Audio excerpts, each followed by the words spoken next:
it is as a result of the length of time that I've been doing this, which is now 7 years or so, one started to build up relationships with leaders, business leaders, influential people in other countries. And it's the ability now to open the doors and to give the access to business at whatever size, be it the FTSE Top 100 or be it a small or medium-sized enterprise, to get them in the door. Well, let's talk about that, because that is part of the role, isn't it? Effectively, your relationships with, for example, the King of Jordan. Can you give me a sense of where you feel your best successes have been so far? That's an interesting question, because it's very difficult to actually tell where one has and one hasn't been as successful in one particular market as in another. The United States is a particular case in point, where there are certain areas where one can actually be very, very helpful. Most of what I do in the United States, and success in the United States, is measured in the ability to be able to say congratulations, thank you for the work that you're doing, not only here but also in investing in the United Kingdom. It's our largest trading partner, so it's a very, very important market. How concerned are you about both the shock to the financial system, the ever skyward price of oil and gas on UK PLC? All these pressures, all these things are not only having an effect on the UK, but they're having an effect globally.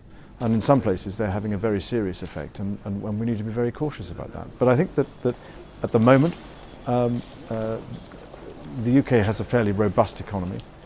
You're unpaid for your work, but your expenses are paid at by the public purse to the tune of around $1 million last year.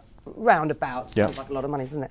And for that, in the past, you've been roundly criticised. Air Miles, Andy, and various other things have been thrown at you. You've recently, though, taken on a professional services company, Pricewaterhouse, to take a look at your performance as the British Trade Ambassador. What are you looking to achieve from that?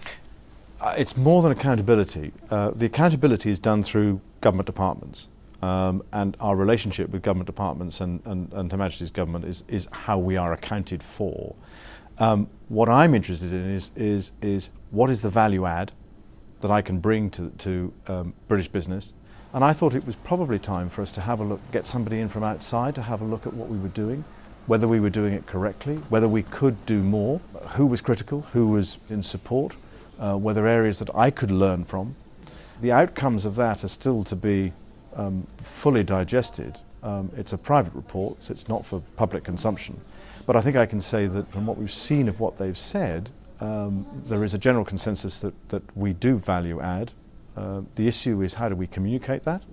And one of the ways is by me talking to people like yourselves, and also that there are areas where we can do better in our own programming and our own focus.